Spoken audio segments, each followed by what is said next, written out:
How's it going, everyone? My name is Shizukira, and today we are going to be talking about NARJA. We just had the stream that revealed her kit, her epiphanies, her dupes, and a lot of really good stuff. So that is what we are going to go over today. Now, down the line, there will be a more full NARJA guide, and no, it won't be as late as my Serennial guide this time. But today, we're just going to look over everything that she has, kind of talk about the roles of the different cards, what teams she can be played with, her different synergies, and that kind of stuff. So to start off, NARJA is an insane unit. I would even say she's probably more valuable than Serennial. And the reason for that is because Serennial is an incredibly strong unit. Do not get me wrong, she is probably the single strongest unit in the game in terms of damage output. However, outside of Great Rift, you don't need that level of damage anywhere. Basin is easy and can be done perfectly fine without using Serennial. When you're farming, the most important thing really is to make sure you have a Veronica on hand and you can bring anyone else to be able to clear it. In fact, Chizuru is going to have just as much consistency as Serennial will. So while Serennial, in terms of meta, is definitely insanely strong, NARJA provides a different level of buff to your account. She not only brings healing, she also brings a 30% buff which can be improved through her potential. She also brings an additional 80% buff for 110 additive total, which is already incredibly strong. She also brings cost reduction. She also has both AoE and multi-hit. She also has damage buffs specific to defense-based damage, as well as making enemies take increased defense-based damage. She also, of her 5 dupable cards, has 4 unique cards. One of them is unique at base, 2 of them have 1 option to be unique, and the last one has 2 options to be unique. So you can cut one of her cards, have everything else be a unique card, and you are going to fly through chaos. She's not going to swallow up your dupes, she'll keep you alive, she'll keep your damage up. This unit is essentially the most quality of life unit you can imagine. I don't like to say that units are a must pull, but of all the units we've had released so far, I would say NARJA is probably the best benefit to your account that you can get currently. Now, with all that being said, let's actually get into the deck and cards. So on screen, you can see the base deck of cards. We will go over these individually and go over their epiphanies.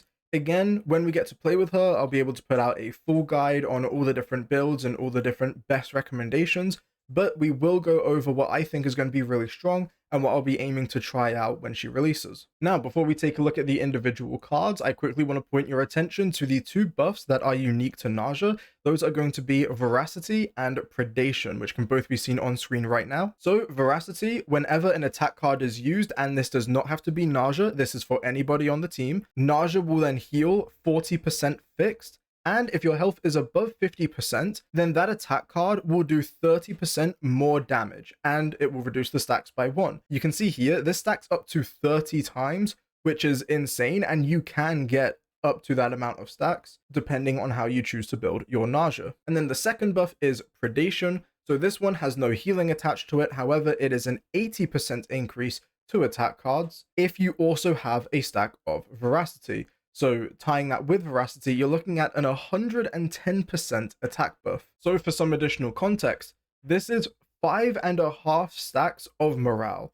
Even if you only have Voracity, that's already equivalent to 1.5 morale stacks, which is nothing crazy, but it is nice. But having Predation as well, giving you almost 6 stacks worth of morale is absolutely insane. So getting into our first card, we have Shackles of Hunger. Can have some defense-based damage to a single target, ×3, which we'll get to in just a second, and also Attunement, which will give you 4 Voracity.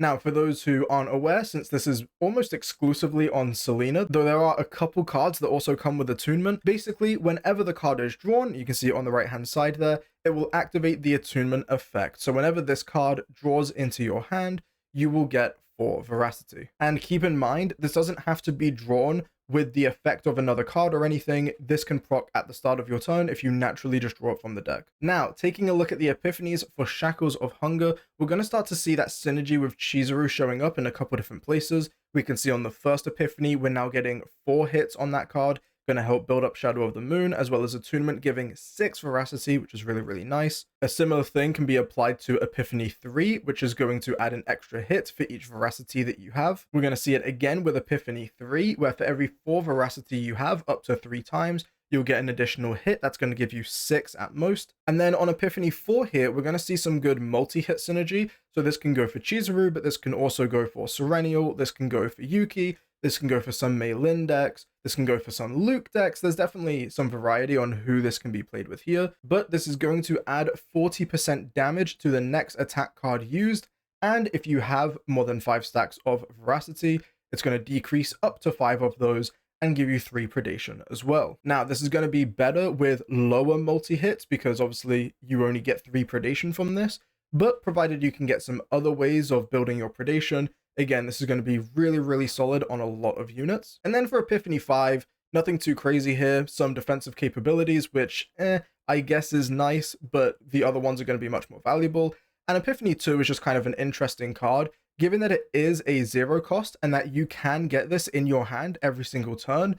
You really only want to take this if you can get like a draw 1 Epiphany, if you can get an AP Epiphany, something like that to go along with this, then sure, it's a nice card to have, but it's not really going to give you more value than Epiphany 4 or even 1 or 3, especially with Chizuru. Moving on to her second card here, Bottomless Hunger. If you've played Chizuru, this card is going to look very familiar to you because it works very similarly to her upgrade. So the next 2 times Voracity is activated, decrease the cost of 1 random card in hand by 1. Now, when it comes to the Epiphanies for Bottomless Hunger, generally one of the first 3 Epiphanies are what you're going to be looking for. Epiphany 4 could work well in a defense-based damage team, but we just don't really have the units for that right now. We have defense-based damage dealers, we have Khalif, even Mika does defense-based damage when she does do damage, but we don't really have that defense-based DPS yet. When we eventually get something like that in the future, this Epiphany 4 could be really, really good, especially if they have low multipliers on their attack cards, so then that additive can shine a lot more. But currently Epiphany 4 doesn't really have a lot of value with the current roster that we have. Epiphany 5 is something we'll talk about a little later when we talk about the card Mealtime. Mealtime is her ultimate card that has no epiphanies on it, and the card is decent, and within her epiphanies, there are a lot of ways that we can interact with Mealtime, but you're sacrificing utility to increase the effect of Mealtime, and I just don't think in a lot of teams it's really going to be worth it. Remember, this card reduces the cost of when you spend enough Voracity, 2 different cards by 1. So to sacrifice that cost reduction for, an increase to your Mealtime doesn't seem super worth it to me. Maybe when it comes out things will change, but it doesn't look that incredible if I'm being honest. So you're really just limited to the first 3 Epiphanies here. That third one is an upgrade. It's going to give you some more consistency since it will be able to activate every single turn, though you are now limited to 1 per turn. And then the first one is just going to give you Voracity on top of the base effect, and the second one is going to decrease 2 cards without any condition for Voracity. Now, I don't really like the second one too much. The reason why is because you're getting an Epiphany that does the same thing as the base card. The only difference is you don't need to spend 2 Voracity to decrease the cost of 2 cards. But it's not hard to spend 2 Voracity. You build a lot of it, you want to play her with units who either attack a lot or have a lot of multi-hit, which is going to proc Voracity very, very easily. That second one is basically just the base version written slightly differently. So the first one, especially for basic attackers, is going to be really, really nice. The reason for it is because we do have an Epiphany that we'll talk about soon that makes basic attack builds Voracity neutral. So having a card that can give you a little bit of a bump to Voracity is going to be really nice when you use cards in those decks that aren't basic attack cards. Think basic attack Mei Lin or basic attack Chizuru. They do have things like Spire and Shadow of the Moon that aren't basic cards. So you're going to want a little extra Voracity for when you play those. And the first Epiphany here is a good way to do that. So I think Epiphanies 1 and 3 are going to be the main ones that people use, but Epiphany 2 exists if you really want to take it, and there's just no better option. Moving on to Voluntary Control. So if your Voracity is below 6 stacks, you will gain 6 Voracity. If it's above 6 stacks, you will gain 2 Predation. Now, getting straight into the Epiphanies, if you take a look at Epiphany 5, you can see each time a basic attack card inflicts a hit, 1 Voracity, and you get some damage bonus to basic attack cards. Now, this is what makes them neutral. If you use a Moonslash, which hits twice, it's going to spend 2 Voracity stacks, but it's also going to give back those 2 Voracity stacks. So when we pair this with the cost reduction Epiphany on the last card that gives us 3 Voracity, Again, it's going to give us that little bit of boost for when we play cards that aren't basic attacks. Outside of that, the rest of the cards here aren't anything crazy. Again, that second epiphany is to do with Mealtime, which is fine. 3 morale stacks is 60% damage, which is definitely solid, but that requires Mealtime to be in your graveyard.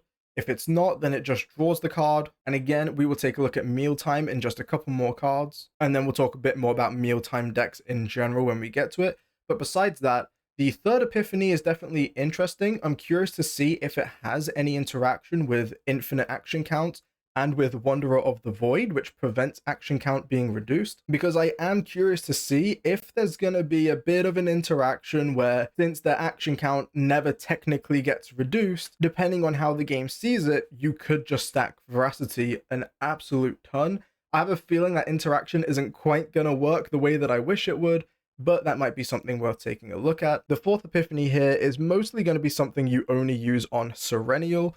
Though if we have units that have a high amount of retrieve cards, there's some cards that have retrieve 2, retrieve 3, especially if you can get stuff like that, then I can see this upgrade being pretty valuable. Otherwise, Epiphany 1 is kind of your best option in a lot of situations. If you're not running a basic attack deck, you're probably just taking that first Epiphany. It's going to ensure you keep your Voracity up. Also going to give you some predation if you are already keeping it up. Otherwise, again, Epiphany 2 could be used here, but the thing with Epiphany 2 is it's not that it's that good, it's just everything else isn't really anything special. Now taking a look at Domain of Voracity. So this is going to deal defense-based damage to all enemies and increase the tenacity damage that they take by 100% until the next time they are ravaged. Now, at first, it seems like this card would be really good for Serennial, but the issue is Serennial doesn't need to deal more tenacity damage. In fact, dealing more tenacity damage can be an issue in some Serennial decks. Ideally, you want to get all of your lasers out of your hand, then you break to get them all back. This card risks having you break a bit too early for what some Serennial decks might like, so this does have a little bit of conflict. That being said, when it comes to the Epiphanies, the first one, not too bad. On Ravage, you're going to get 3 Voracity, which is really nice, especially in AoE content where this is going to shine. If you have 4 or 5 enemies and you break all 5 of them, that's going to be 15 stacks of Voracity, which is super solid. The second Epiphany is going to be really good for Khalip decks. There is, interestingly, some synergy here between Khalip and NARJA, because for 2 turns, it's going to increase the defense-based damage that the target takes. Again, this is AoE, so this is going to cover all the enemies on field. You pair this with Greatsword Aquila, a Vulture Ejection, especially if you have Khalip's Ego skill, get yourself another Vulture Ejection.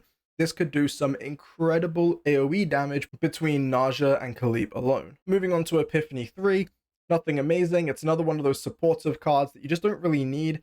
If you find yourself needing the extra heal, then it's there, it exists, but I wouldn't really pick it up, to be honest. The fourth card can be really good, and again, NARJA does have tools to reduce card cost, so Domain of Voracity, getting this down to a 2 or even a 1 cost is a viable thing that you can do, and it's going to put out amazing damage, especially if you do have both Voracity and Predation. You can see here 384%, Voracity and Predation together, giving you another 110 on top of that. We're talking nearly 500% already, and it's going to activate twice, and we're not even including other buffs you could have, like Morale, like Vulnerable, that kind of thing.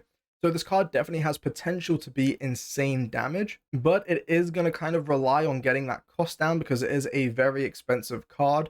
And one of the things that NARJA does lack, surprise, she does actually lack something, is AP, which honestly, you could get that through Divine Epiphanies if that's the route you wanted to go. But other than that, we also have Epiphany 5, which again is an interaction with Mealtime, another unique card, and it's going to increase the healing. Now, when we get to Mealtime, you will see that it already has a ton of healing, and this is going to make it even more insane, but you just don't really need that level of healing, at least not currently. Maybe in the later floors of Tower, it will be more useful, but again, NARJA is healing on every single attack. It's very unlikely that you're really going to use Mealtime because of the healing it provides. There are other reasons you'd want to use Mealtime. So to kind of sum all of that up, Epiphany 1 is probably the best one to take here, unless you're trying to build another unit, take 5 just because it's a unique. Epiphany 4 is decent and it can definitely be worth taking, but I can honestly see a lot of decks that just cut Domain of Voracity completely from the deck, because it doesn't really provide a whole lot. And now we get to Mealtime. So this is a 6 cost attack, retain and unique. If Voracity is decreased, decrease cost by 1 and add 30% heal amount up to 10 stacks until used. Also 192 defense based damage to all enemies, heal 120%, and 4 predation. Now that 4 predation is the one reason that we really want to be using Mealtime. The heal, it can go up to 420% with the use of the Epiphany we just looked at. That can go all the way up to 620%. But when do you ever need to heal for 620%? We would need some very specific content for that to really be relevant. The nearly 200 defense-based AoE is fine, it's nice, but do we really want to build around it when we could build around our Serenial, or our Chizuru, or our Yuki, who are going to put out much more damage than what Mealtime is? Yes, Mealtime can come down to a 0 cost, but so do Chizuru's cards, and Serenials, and Yuki's, and Meilin's. So bringing all these things down, especially when NARJA has cost reduction in her kit already, Mealtime just isn't standing out as much as it feels like they want it to stand out. But again, when the character comes out, we'll be able to test this more and see how good it really is. But to me, that 4 predation is the real reason you're trying to get Mealtime out. The healing is whatever, the defense-based AoE really isn't all that, but we'll need to see. And then lastly, taking a look at the ego skill, it's going to give you 10 stacks of Voracity, which is really, really nice. It's a great baseline to have. You're going to get 250% defense-based damage, which is just going to be to a single target.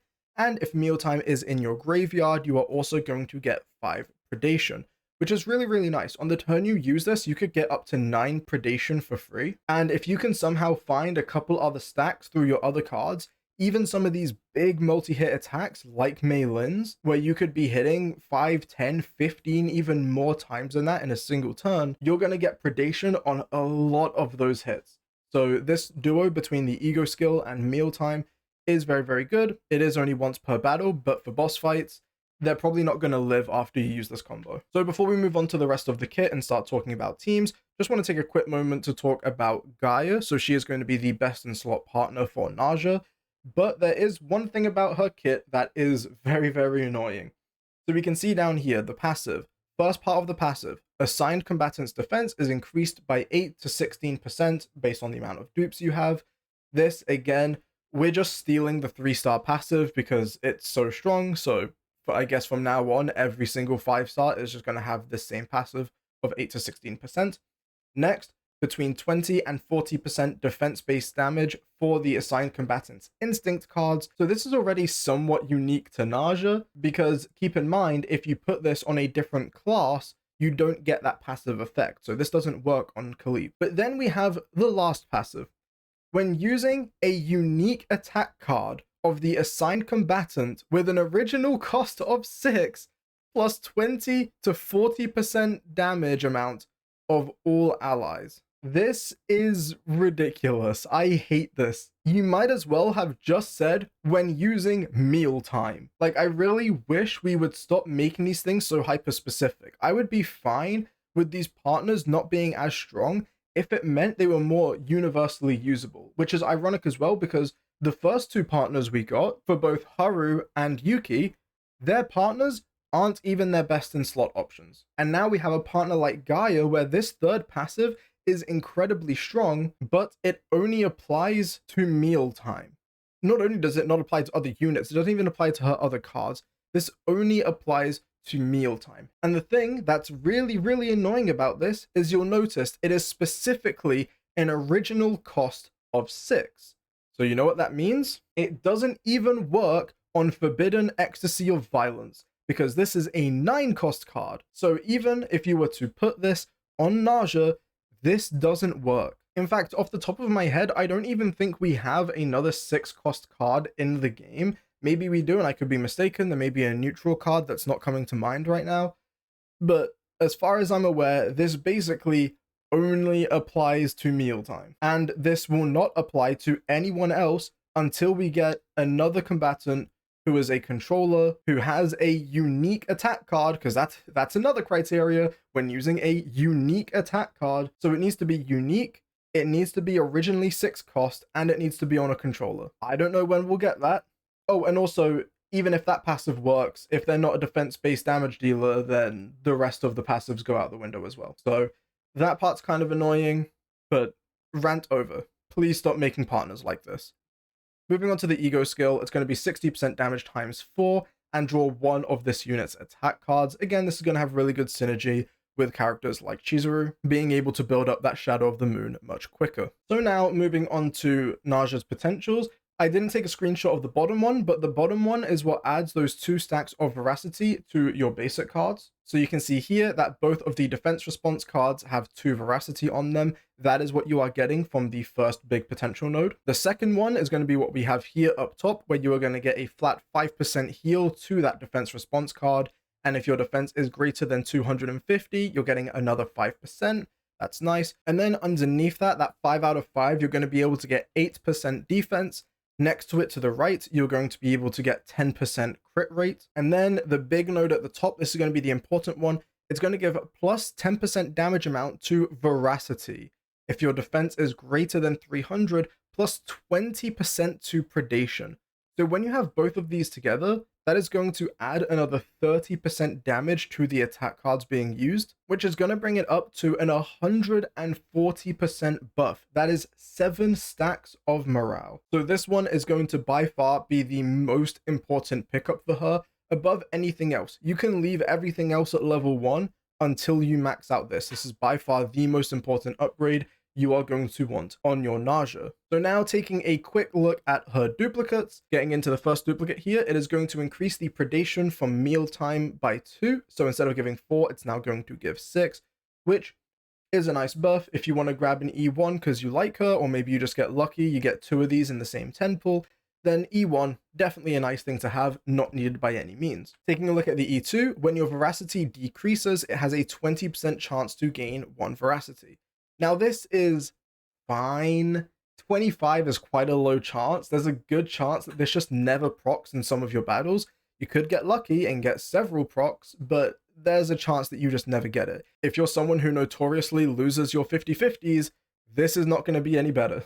Now when it comes to basic attack builds, this is a little bit more noticeable because they're generally Voracity neutral. You will tend to notice when this 25% procs more often, but it's still an incredibly low chance and by itself isn't an amazing buff. So moving on to the third dupe now, this is going to increase how much predation you get when you use your ego skill while Mealtime is in the graveyard by 3. Again, it's a nice buff. It's nothing ridiculous, but it is good to have. If I remember correctly, it was 6 that we have on the base ego skill. Is going to bring it up to 9. It might be 5 to 8. I need to double check, but it's nothing crazy by itself again, but it is a nice buff. Moving on here to the fourth duplicate, it is going to add 30% to predation.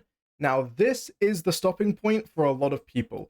If you really want to invest in your NARJA, this is the big duplicate. This is by far the best of all 6 of her duplicates. Of course, duplicate 5, we're going to skip over that, but that just gives the 3 levels to basic, unique, and neutral cards. But E4 is generally the one buff where I'm like, okay, this is actually a really big increase to her kit. And then moving on to our final duplicate, at the end of the turn, deal 50% defense-based damage to a random enemy and heal 1% health for each predation decrease this turn. Now, bear in mind, you don't spend predation as much as you spend Voracity. So the healing you're getting from this isn't anything crazy. The damage from this isn't really anything crazy either, but you can see how all these little buffs, a 10% chance to not use Voracity, the extra 30% that goes on top of predation, the extra predation that you get from Mealtime. When you have all of these things in her kit, it is going to make her significantly better. But besides that E4, the buffs individually aren't anything crazy.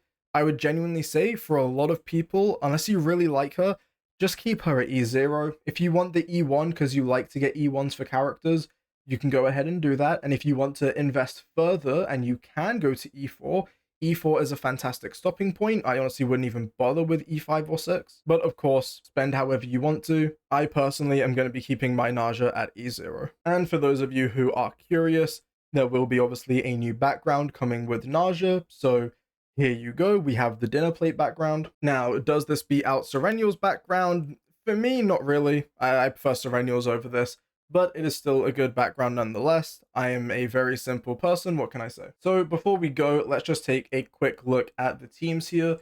So these teams are all pretty obvious. Again, we've talked a lot about the synergy that you have with Chizuru and even Serennial as well. And there is a lot of synergy with Yuki. We didn't talk about it too much, but it's essentially because of the amount of multi-hit that she has. She also likes to have the cost of her cards reduced as well. So especially when you add that with Nia, you're going to be able to draw through your deck quite a lot.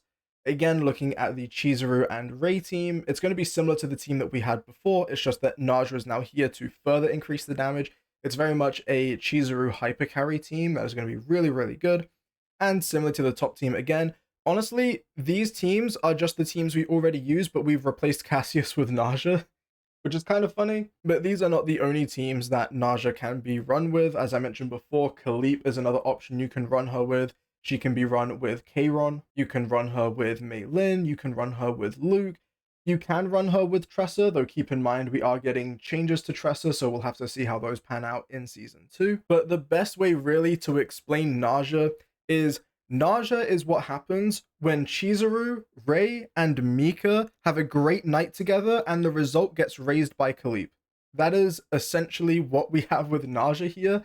And again, this is why I think that NARJA is more valuable than Serennial, because Serennial does bring a lot of damage, but we do have other people who bring a lot of damage. No one brings everything that NARJA does in a single unit. She does the work of multiple units by herself, and it's an incredibly valuable unit. So again, I don't like to say that units are must-pulls, because ideally you should be able to clear content with anything you have, provided there is some logic to it. But NARJA is definitely a huge benefit to your account. And if you can pull NARJA, I would generally recommend that you do, and you will not regret it. She is an absolutely insane unit, and if you have pulled any of the units before now, except maybe Haru to a degree, you will have a team for NARJA. She will not just sit on your roster doing nothing. You will have multiple teams you can run her in. It's going to be amazing for Basin. Now you can free up the slot that maybe you would have had Mika in. Especially if you enjoy using Haru, then your Haru really wants the AP from Mika. So having someone else like NARJA to be on your second team is incredibly useful. But with all that being said, I hope you guys enjoyed this breakdown of her kit. NARJA looks to be an incredible unit. She will be coming out with tomorrow's update. I will be streaming and pulling for NARJA, as well as leveling her up, trying her out in some different pieces of content, trying out Tower as well. So be sure to stay tuned for that. But with that being said, I'll see you all tomorrow. Good luck on your pulls. Stay safe.